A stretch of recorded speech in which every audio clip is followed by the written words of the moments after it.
रिया पर साबित हुआ खुदकुशी के लिए उकसाने का केस। तो रिया को हो सकती है 10 साल की सजा। उकसाने को हत्या साबित करना आसान नहीं। एससी ने कहा था, जाओ और मर जाओ, कहना उकसाना नहीं। कोर्ट तय करेगी हत्या के लिए उकसाने की मंशा।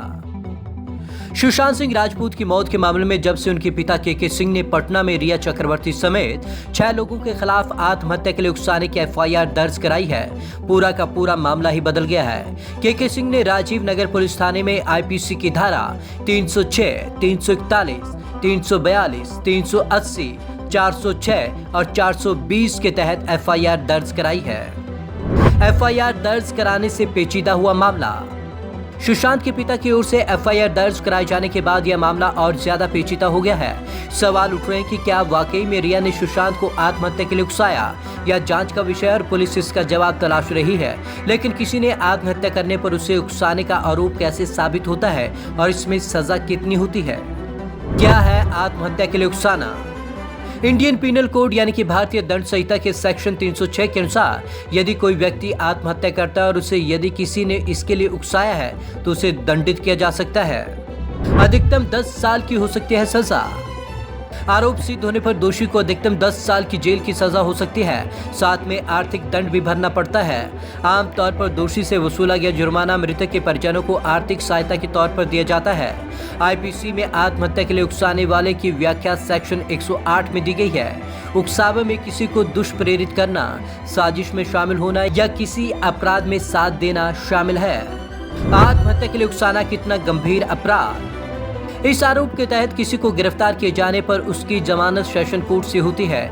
यह एक संज्ञेय यानी कि कॉग्निजेबल और गैर जमानती और नॉन कंपाउंडेबल यानी कि समझौता नहीं हो सकता वाली श्रेणी में अपराध है। क्या है कॉग्निजेबल अपराध? कॉग्निजेबल अपराध में पुलिस अधिकारी को गिरफ्तारी के लिए कोर्ट से अरेस्ट वारंट की आवश्यकता नहीं होती। गैर जमानती अपराध में आरोपी को जमानत सिर्फ कोर्ट से ही मिल सकती है। क्या आत्महत्या के लिए उकसाना भी हत्या है? इसका जवाब है नहीं। सुप्रीम कोर्ट ने 1997 में एक फैसले में कहा था कि भले ही आरोपी की मंशा किसी व्यक्ति को आत्महत्या के लिए उकसाने की हो, इसे हत्या नहीं माना जा सकता।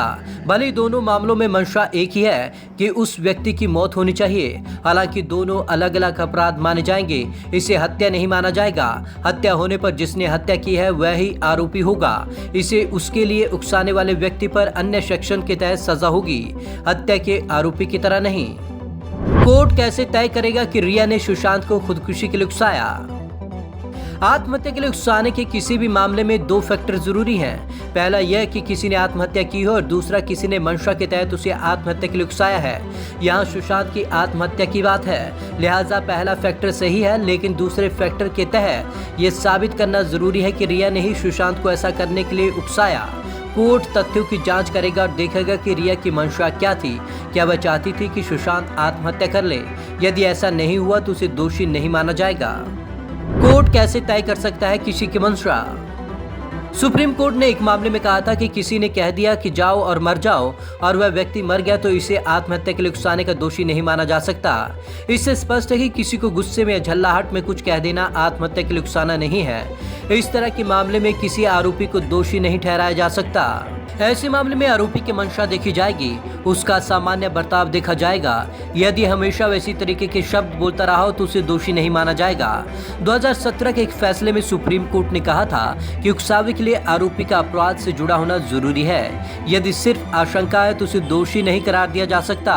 इसी तरह यदि आत्महत्या करने वाला भावनात्मक रूप से आम लोगों के मुकाबले कमजोर है तो आत्महत्या के लिए उकसाने का मामला कमजोर हो जाता है। Bureau report, Punjab Kesari TV, Chandigarh.